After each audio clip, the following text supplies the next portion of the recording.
Ravi, Puducherry மன்னவெட்டு commune பஞ்சாயத்துக்கு உட்பட்ட வம்புப்பட்டு கிராமத்தில் ஏரி ஓரம் காலாவதியான உணவுப் பொருட்கள் கொட்டப்பட்டதாக புகார் வந்தது. அதன் அடிப்படையில் பார்த்தீங்கன்னா அதனால் கால்நடை மற்றும் குழந்தைகள் அவற்றை உபயோகப்படுத்தி அபாயம் ஏற்பட்டுள்ளதாக, அதாவது குழந்தைகள் தெரியாதவங்க எடுத்து சாப்பிட்டாங்கன்னா அவங்களுக்கு உடல் உயிர் பிரச்சனை ஏற்படும் சொல்லப்படுகிறது. இது சம்பந்தமாக மண்ணாடிப்பட்டு கொம்யூன் பஞ்சாயத்து வந்த புகாரை அடுத்து இதனை ஆணையர் எழில்ராஜன் நேரடியாக சென்று கிராம மக்களை அழைத்து சென்று விசாரணை மேற்கொண்டாரு. அங்கு காலாவணியான பிஸ்கட் பாக்கெட்டுகள், மேகி, மிட்டாய் போன்ற பொருட்கள் அங்கங்கே கொட்டப்பட்டிருந்தது. அதனை பார்வையிட்டு அங்கிருந்து கொண்டு சென்று கொட்டியவர்கள் யார் என்று நடவடிக்கை எடுப்பதாக காவல்துறையிட்ட புகார் அளிக்கப்பட்டுள்ளது. ஆணையர் இது சம்பந்தமா புகார் அளித்திருக்காரு.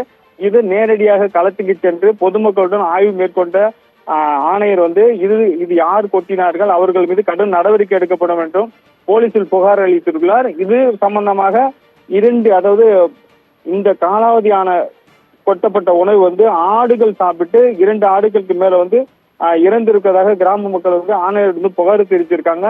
உடனடியாக நடவடிக்கை எடுக்கப்படும் என்று ஆணையர் தெரிவித்திருக்கார். ரவி.